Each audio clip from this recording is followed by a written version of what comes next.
All right, 3, 2, hey! We're back, everybody, with another episode of this motherfucking Warforged podcast that you're watching right now as everybody is slurping on their beverages. All right, so let's do a fucking check here. Introduce yourselves, and let's see what you're sipping on at this moment. So, okay. Yeah, my name's Alex. I play bass. I'm sipping on a Corona seltzer. I'm Jason. Lime. I also play bass and drums, and I'm sipping on a Mountain Dew Zero Sugar seltzer, not lime. My name is Max, and I play guitar. Lime? I'm sipping on a diet or a Sunkissed Orange Zero Sugar. Sick. Respect. Jace, guitar, water. Nice. OG. Where's the water from? Is that Chicago Tap? It's from Moab. Chicago's finest tap tap That's water. Moab water. Yeah, dude. Chicago tap water is good, dude. Yeah, we do have good tap It water. tastes good. It There tastes are, like pipes. Just mind the lead. It's run through a Brita. No, there's It's Brita filter. there's like Lead poisoning is probably why this album's so sick. Yeah, we probably all have lead poisoning from drinking tap water forever in particles. Chicago. Apparently, they did find forever particles in Lake Michigan What water. are forever particles? Shit that never leaves your body, but probably doesn't really fuck with you. I don't know. What if it's Yeah, like? it's What just if like- are there good forever particles? Yeah, it's like Like superhero. the particle that's gonna make your all cock my shits easier bigger. than like they're not like problems. It's a forever particle that makes your cock smaller. Oh, okay. So, Well, that's yeah. a bad. Well, that's kind of cool, I guess. Well, it can't do any more damage. If it's so small, then We'll see about that. So Let's small get to the that you'll Lake just never Michigan fuck. and pump you full of that water. See what happens to your penis, and we'll put it on the show next episode. I can finally There you go. transcend. Huh? If I have like an incredibly small dick, I can finally just transcend. Yeah, exactly. You won't need. What's going to happen is your penis is going to shrink so much that your balls will just dollop off like a little whip. Like when you take a spoon and you have a fresh container of Cool Whip. That's what it's going to be like when I take a spoon of your nutsack, boy. After you drink enough of that water. That's pretty sick, man. It is. I I can't believe it. I respect it, man. Yes, this is sick. We haven't even talked about a song, Speaking of big cocks, let's talk about the next track on the album, which Hymn of you Broken wrote. Small dick energy. No, This it's song- big dick energy. Yo, I wanna dude. be- It's I wanna energy. That's Big Mac's dick I energy, want to be dude. real with y'all. I think this song has little dick energy. I fought for this to be on the record, to not be on the record. Did you really? Oh, For yeah, the dude. record, I campaigned fought for against- this to not be on I the campaigned record. against this song, man. I held the sign outside the studio. No, I like this song. It's sick. I love this song. Yeah, it's Yeah, one of this my is like- favorites also because I listen to it because it's at the beginning of the album, so I listen to it a lot. Yeah. It's a cool track. Yeah. Anyway, yeah, this is your puppy. This Max. is my song. Yeah, It's this your is puppy. the only song I've kind of wrote on my own on this album. I mean, you wrote like a riff in there, I think. So that middle section. Yeah, we had a You write a- collaborative Yeah, effort. didn't This you with was do some some shit? collaborative in there. This was the Yeah. first song that we brought. Like you had this like kind of demoed and done. This is one of the first songs we like played together. Yeah, we Man, jammed there it are out. so many like little pieces of the 'Cause song. it's kind of like- it's kind of an easy song. It's a fun song, so it was kind of like easy Yeah. to learn. So like we Yeah. fucking jammed it out. I think together we wrote like there was a riff that was collaborative Yeah, it was in there. the solo chorus thing and then the solo section. section and the part before that with the the band. yeah, that whole section. That and riff then was like a collaborative the solo thing. era Yeah. after. Yeah. What riff? The chorusy thing for more of the same shit with a brand new twist. Yeah, that whole section. Oh, okay. But yeah, That's a good so one. okay, so there's a lot of like Yeah, that fucking backstories to Gary, these riffs. Indiana part, dude. Where I remember all these riffs and when they were written and like how I was feeling when I did it. It's a fucking Gary, yeah. Indiana chorus, dude. Yeah. That's you driving through Gary like, fuck, dude, I better lock my Gotta get the doors. fuck out of Yeah, here. you know what I'm saying? It's a panicky riff, but anyway. So Very panicky. the intro riff. I don't think any of you guys know this. I had wrote like a Guitar Pro song. I named it Chunky Ass .gp5 and I sent it to everyone. This is in 2000. I got one of those. I kind of remember this. It was in I remember 2018. Chunky Ass. It was in 2018, like April or August 2018 is the date of the file I have. And I sent it to everyone. This was an Adrian was still in the band. And I don't think anyone said anything about it. That's before Voice came out. Yeah. Yeah. And the intro riff's in there with like a couple other riffs. Like this weird riff that is kind of a variation on the main riff in this song.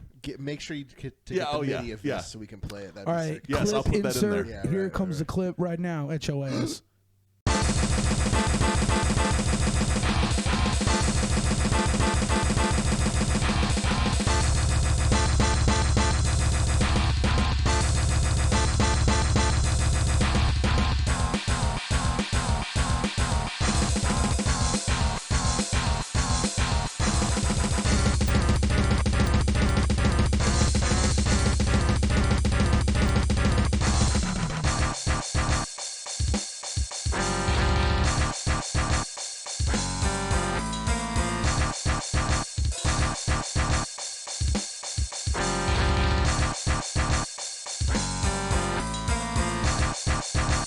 Yeah, it's not. And we're back. Not as sick as the rest of the song, and then there's this weird like kind of like facelessy thing in there.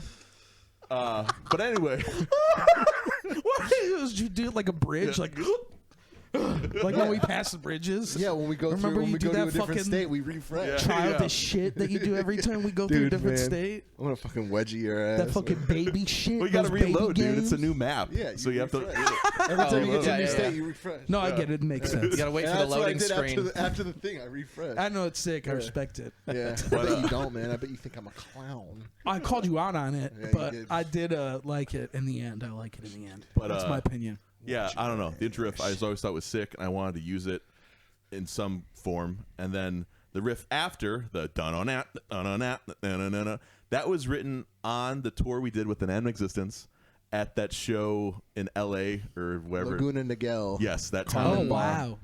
So I was sick as hell that day, and I remember wiping my nose with like paper towels in the bathroom, and my nose was like red from how painful that gets. And I remember playing that riff at like sound check, and Adrian looked at me. He's like, "That's sick," and he pulled out his phone and he recorded it.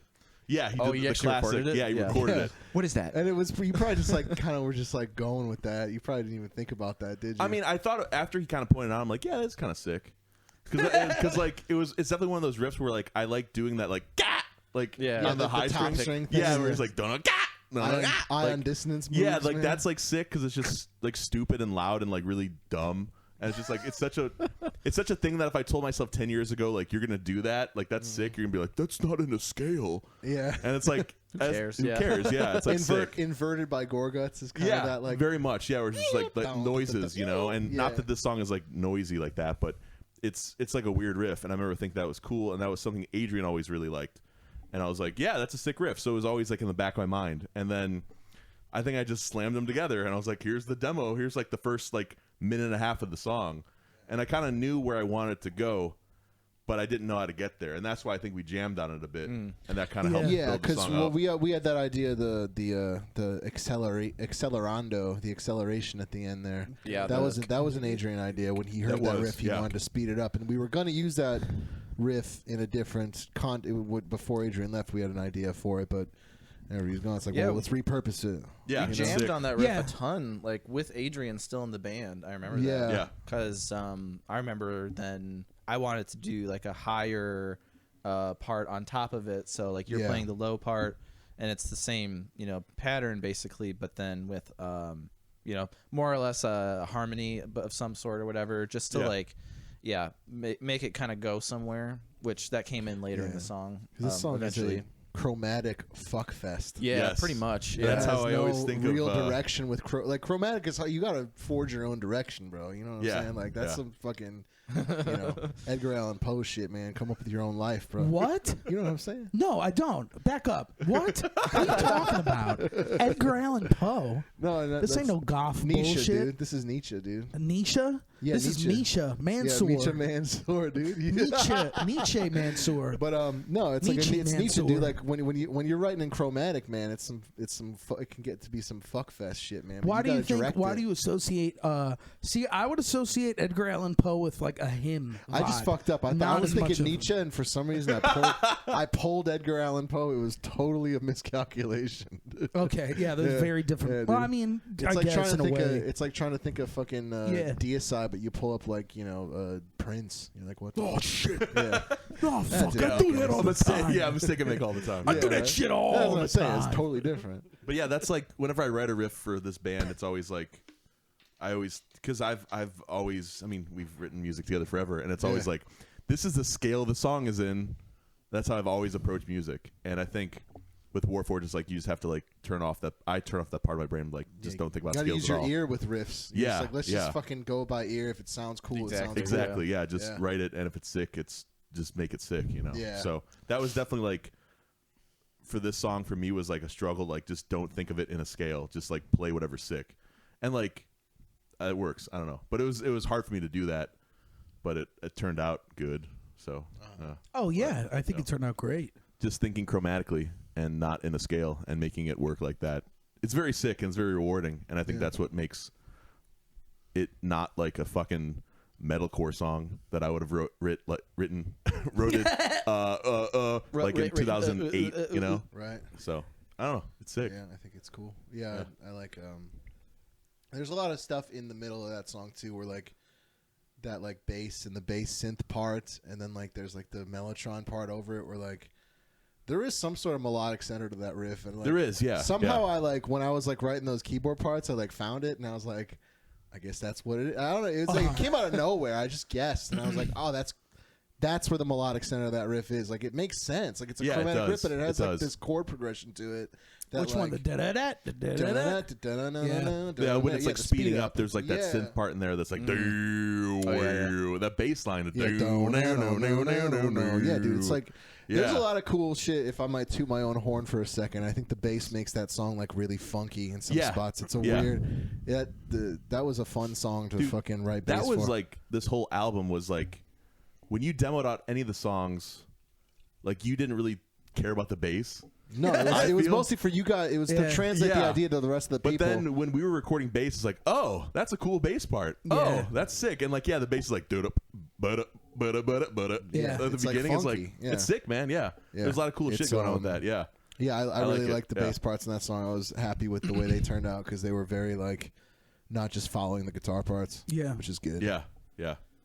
Yeah, there's a lot of bass parts like that aren't following the guitar parts at all, but they work. Yeah, I try really not well. to. Yeah. I think like we did on this record, discover more of a rhythm section thing that me and Jason can do rather than like that's separate from the guitars. It's like there's a lot of that on this record where I didn't follow the guitars and like I was kind of following drums or like we were kind of doing something that grooved together, and I think that's sick because something complementary. A lot of death metal bands don't like give a shit about having a rhythm section per se, and I think that's like.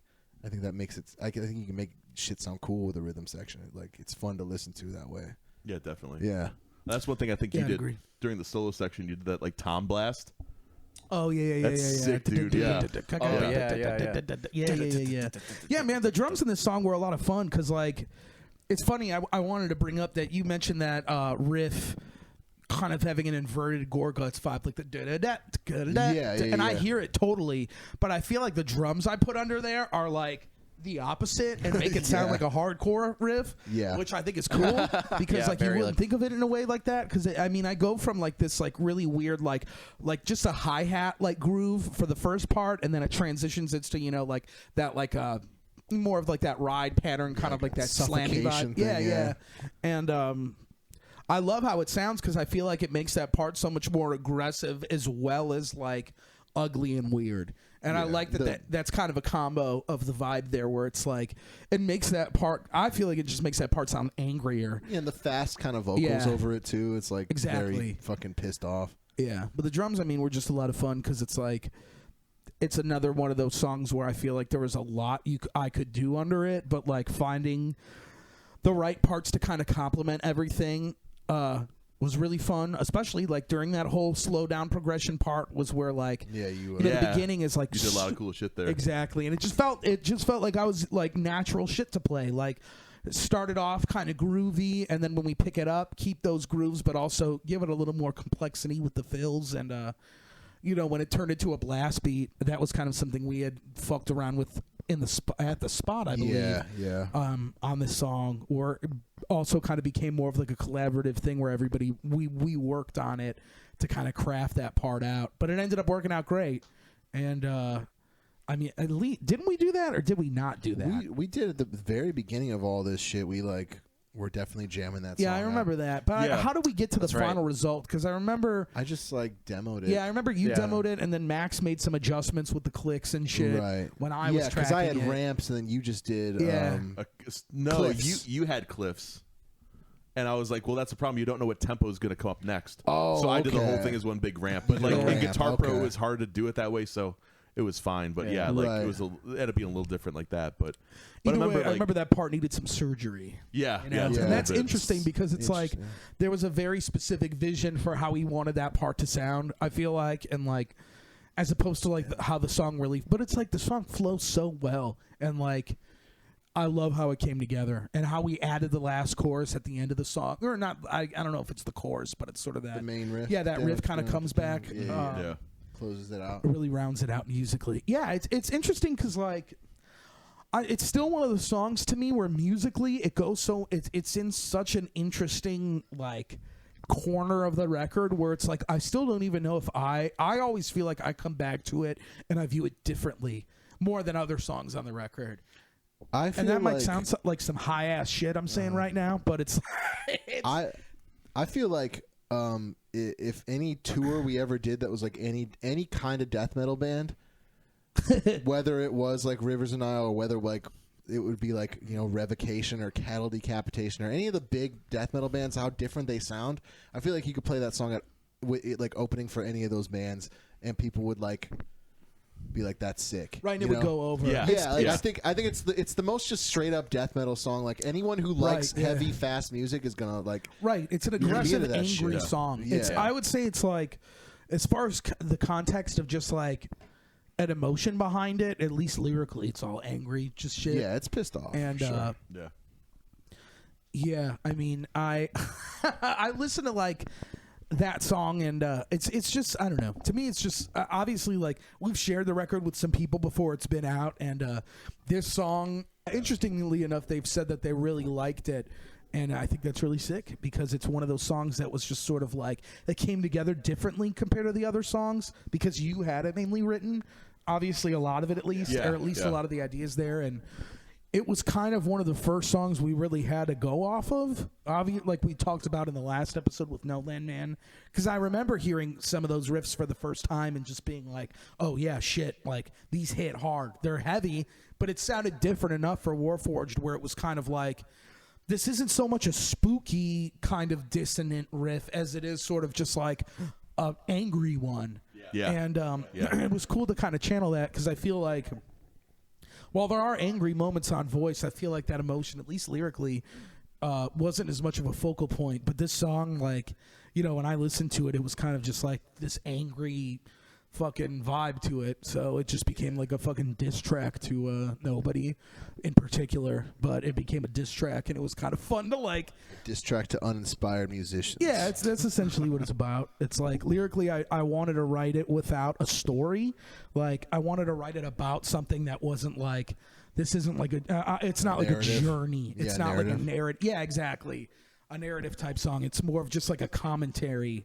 But it's like that's all diss tracks are. If you really fucking break them down, are just commentaries or insults towards somebody specifically, or just like, you know, a commentary on what's going on in whatever respective scene. There was a while ago I made like a post on the internet when I was writing these lyrics, and I just kind of asked, like, out in the death metal world on Facebook, like, what do they think of, you know, lyrics that are more in that vein instead of something that's more traditional in metal. And people were like, oh, I don't know, you know, like it seemed to be kind of a shake-up thing. And I feel like the fans of Voice and like the people on Reddit that fucking hate this album are definitely going to have a field day with the lyrics here because they're very different in regards to it being more of like, we're not I mean, it's like a shit talk vibe, but it's not meant to center out anybody. It's sort of written from, yeah, like you said, it's like, it's about the difference between people who want to play music and be successful at it because they love it and care about it,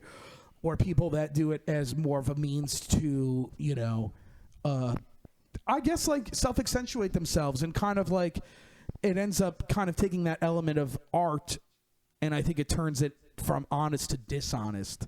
And I think the song is kind of a commentary on how sometimes you could see in any style of music artists that are out there that are just kind of phoning it in and might just be following more of a blueprint as far as, you know, as a difference between artists that really want to try something different and take a stab at something different. This isn't the kind of thing you do to make money. Exactly. And this is the kind of thing you do This that's style like of music easy. isn't, you know? Like, So what, it's yeah, like- what are you fucking Jared Threaden, dude? Like, fucking, A good throwback. yeah, dude. right, dude? Remember that guy? But I think it's important. Yeah, that's a very good point. Like, this is not an easy thing to do. So to do it without love and passion is weird. It would suck, dude. I mean, we were talking about this on tour, like being on the road. If you didn't like the music you were playing and you didn't like the guys you were with, like how it could go from the best thing in the world to like the worst thing you could ever do with your life. And it's just weird that like people would like write songs that were like uninspired and go on tour with people they didn't like because like there was a paycheck for it. Just to fucking do like, it. You like literally if you're make Stained, more money at yeah. Panera Bread right now Right. than you would doing this. Well, no, dude. I mean, unless your band's like successful, but it's like that's easier. That Stained you know? documentary with would they write their last record? yeah. They all hate each other. Why the fuck Yeah. would they like? That's why It's a fucking very, Aaron very good Lewis goes on documentary. tour by himself and hires guys that probably ride separate because they hate him. You know, it's just like that thing where it's like that could be the worst time of your life, and it's like, but you're doing it because you're Stained, and like you're probably like making like $100K a year. Right, and Stained we're not, making we're some not kind saying of money. Stained phones it in necessarily for whatever the Yeah, fuck they do. it seemed like they did with that thing. But, yeah, maybe you know. that last record. I don't know. We could take a shot at Stained, dude. Yeah, I guess. They're not in our scene, dude. I don't care. I mean, it's like Yeah, whatever. I'm gonna say right now, if I saw however you Aaron wanna Lewis, I'd do it. stab him, dude. I'd take his wallet and I'd fucking stab him, Hell yeah. and I'd say, "Yeah, dude. What you fucking, think about what's that, this life guys? for, dude? Oh wait, that was Creed. Was his life? They were way better than you. Yeah, They were way better. yeah. I'd fucking tell him Creed was better than Yeah, Stained, okay. and then I'd fucking shave his eyebrow. Yeah. Now you look cool. Yeah, now you look fine, dude. No, you know, if I met Aaron Lewis, I'd probably shake his hand because he's Yeah. kind of sick. Pussy. Yeah. Yeah, he's funny, dude. That video of him screaming that song is sick, dude. Yeah. Yeah, he's doing inhales, man. Yeah, it's sick. That's a vocal fry inhale technique. Yeah, I don't know. This song lyrically was really fun to write because once I kind of had that in mind, it sort of just pieced itself together. And it was one of those songs I didn't write to the song per se. I wrote the lyrics and handed them to you because you took the lyrics, changed up a couple of the lines, and I know you added some of your own. Yeah, there was a few lines in there that were like, I thought decided rhythmically though, weren't they? I can't remember. A couple, maybe a Okay, couple, yeah. but not a lot. Most of it, like, I remember you putting together. I gave the song to you, and you put it together. And, yeah, it's a sort of just like, you know, hey, make some music that you fucking like, and, like, don't be afraid to be inspired and run with it. Because, like, I mean, we're probably, you know, a good shining example of a band that did something that people expected and then, you know, did something different or made something and then people expected one thing and obviously we gave them something different from that. But yeah, I hope, you know, maybe there's a silver lining to some people that listen to this and yeah, you know, don't be afraid to be fucking creative and take a fucking risk because sometimes it could put you in a place that either makes you happier with what you're doing or it could just, you know, elevate your band maybe to a spot that you didn't know it could be at. And it's just, I don't know, it's interesting to kind of think of like writing songs and writing music with a band and just seeing like thinking of the band as a context and really seeing how far that could go instead of setting a limit on that. So it was just kind of cool to explore something I never tried before, obviously with writing lyrics, and I think the band never really touched on lyrically. This aggressive, well, and like sonically, just like as aggressive as it was, I feel like it's like really fucked up, like mean song, dude. Yeah, it became a very, very angry song fast. And it's like, I think a vibe that you find on a couple different songs on the record, like No Land Man for sure. Burning Days has some angry parts. There's angry parts all over the album. House of Resentment's a fucking angry song. I think this song's like consistently angry. Yeah. And I think that's because like I was trying to not write in a scale. Hell yeah. And it ended up being like more angry because it was just like, well, this is like tough and heavy. Yeah. So like, yeah. You know. And it does sound like that. It's definitely like the toughest song on the record, I think. Yeah, I think I don't know, man. I'm it's pretty hard. sure. Yeah. I like the first song's tough. Last Andres song's is tough, or I'm fucking Andres is tough. Self-destruct. Yeah, I was thinking Self-Destruct. Self-Destruct Seminar too. That's Speaking- tough. House of that Resentment's a song's heavy tough. song. True. Yeah, that's Mine is the song's acoustic heavy. break. That's Yeah. not tough. I think him. No, is- but it's Acoustic guitar's not whimsical. Right. Yeah. Whimsical. The But circus part. yeah. Speaking of working titles, the working title for the song was "Come Jigglers," Yeah. which is an inside joke of the band. It was the first tour we did. Alex, Yeah, what I was talking about. you were in a hotel. Yeah, we and- were in a hotel after we played in Gallup, New Mexico, which is one of the most fun places I've ever played. It ruled. And we were at a hotel, and it's just, it's like you're after a show and it's fun, and you're just like. I believe we drove out of Gallup though, right? We drove like an hour out or something. Yeah, we were in Arizona. Because somebody told us, I think the locals were telling us not to stay in town that night. We'll get robbed. So we left and headed towards the next show. But then the next time we were in that area, we stayed in Gallup. When we played in Albuquerque with Inferi, we stayed in Gallup that night because we were just like for fun. Or possibly when we were with Inanimate. I don't remember. I think that was the. It was with Inanimate. I think we stayed in Gallup. I'm trying to remember. This is off topic, but there was that one hotel we stayed in where the door had been like kicked in and it didn't close. In Texas? It was on the tour with Inferi we did in 2018, and I think it was towards the end of that tour. It might have been on the way back or in Gallup, but. Yeah, I remember like sleeping by the door, like this door isn't closed. But yeah, we were like falling asleep, and it's just like you're just like tired and like a little giddy because you're sleepy, and we were just talking about I don't know, it was this character, this guy who was he was talking to his wife, and he was like, "Luann, is it normal to come Jella?" And she was like, "No, Frank," and he was like. Well, better call an ambulance, because I'm coming Jella. And it was like the fucking Jello jigglers, cum jigglers, it just came out like that, where there was the association was made, and it was a fucking fun night, man. It was a silly night. We're all trying to go to sleep, and we just can't help but just like fun. It was a nice cracking up laughing. Wasn't that the night where Max woke up in the middle of the night and he was like, "What's that? What's going on?" I know. I remember that, but I don't know if that was that. That might have been that night. I think it was. Yeah. What's going on? Who's that? That joke was so funny it traumatized Max deeply that he woke up in the middle of the night. And then named a song with a temporary title of that. Jigglers. Yeah, Jello jigglers. Those were sick. Cum jigglers. Yeah, him the broken teeth though. I had that name for a while. Like I had written it down. Yeah, it's a really sick name. I'd written it down because like I had thought like it sounded cool at first because I was trying to think of like something, I don't know, just something that was like more, I guess. You're referencing to those like, oh, this is the song title. Yeah. I don't know how to say that, but like it's like when you're saying like Song of the Dam by Soilwork. Yeah, exactly. Hymn of Broken Teeth, because I was thinking of like, what's a hymn? Like a hymn is usually a positive thing or something that's more, less crude. Uplifting. And then I was like, what's something like violent you could pair that with? And I just thought of like, it's like, Gold Teeth on a Bum by Dillinger. You know what I mean? Like, that's such a sick title. I wasn't even thinking of that at the time, but like a title like that per se, it's just, I think it sounds cool and it sounds aggro and it matches the vibe of the song. And it's also just sort of like a commentary on just like, the bullshit that motherfucking bullshit people fucking feed you, Fuck man. you, Shania Twain. Fuck you, fuck you, Shania Twain. You. Fuck you, Andrew Tate. Fuck you, Andrew Taint.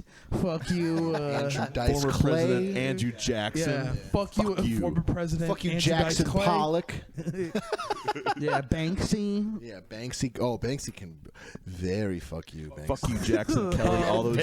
All those dudes I tried to add on Facebook in 2007 named Jackson Kelly because I thought it was funny. Fuck all of you. Sick, Jackson Kelly.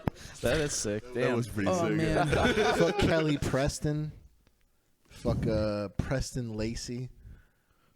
Fuck Peterson Road. Fuck Okay. Sheridan Road. Okay. Oh, there we go. Yeah. But Good segue. Yeah, man, you just gotta keep word associating, man. That's how you stay. That's how you stay relevant in the songwriting world. Is you gotta keep those synapses firing. That's how you write. But it's songs, true. man. I think there's a truth to that song. The truth to that song title of it being about like kind of a commentary on like, okay, sometimes when you're in the game of it and you've been doing it for long enough, you could kind of tell when you hear a song. And I mean, don't be afraid to trust your own instincts. Sometimes it's okay to not like something, like, and you don't have to be like shitty about it by any means. And we're not trying to be shitty about it. But sometimes you hear a song. And maybe you are an experienced songwriter, maybe you're not. Maybe you're able to just sit there and be like, okay, I know that this is like not really like a genuine song. And it's I don't know, that shit exists, man. Oh yeah, it's real. Yeah. So and I know everybody's got the goods in them. Everybody's got the goods in them. Everybody's got something to say. That new Radical song, "Don't Give Up, You Got the Music in You." I do. Don't give up, you got the pussy in you.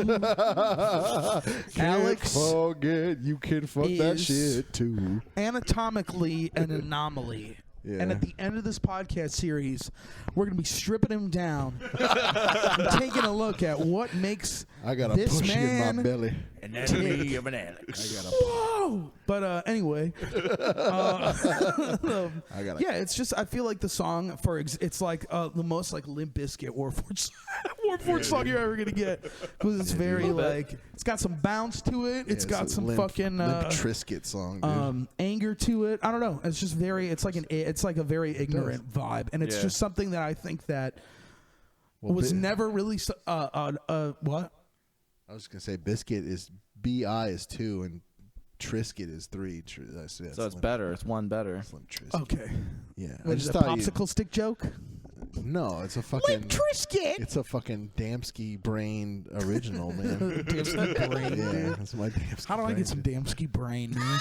Can you tell me how I can get some Damsky brain? $50 an hour and a popsicle for afterwards. Okay, cool. We'll talk about it later.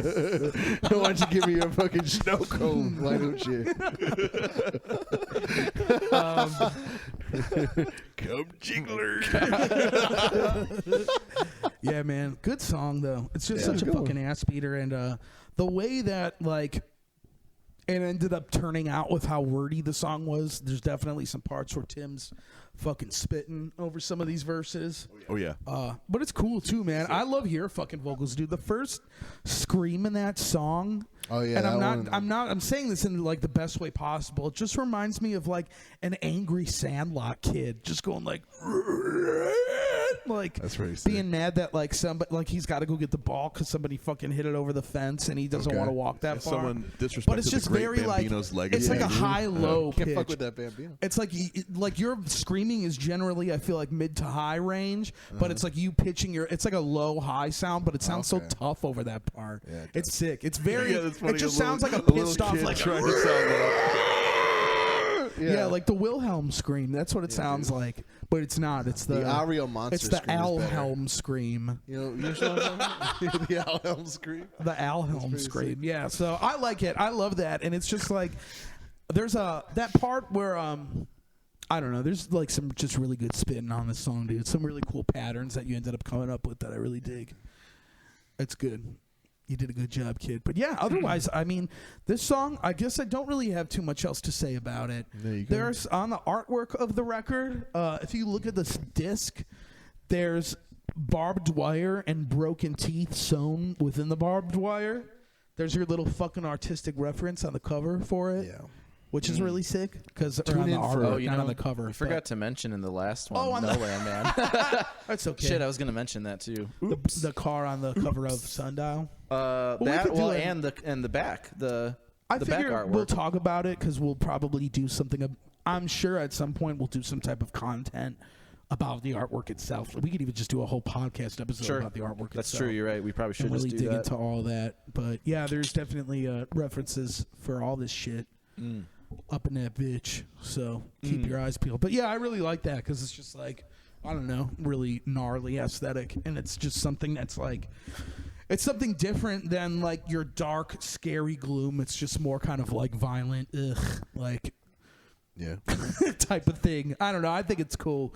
It fits kind of with. I feel like when I listen to the record, I get and like I look at the cover. It's this very like reddish, angry-ish kind of mixture tone, and the song very well. I feel like lyrically and sonically kind of fits that vibe together. No, I mean everybody's trying totally to get agree. Hank on him. Yeah. Hank, come on! Oh, here he goes.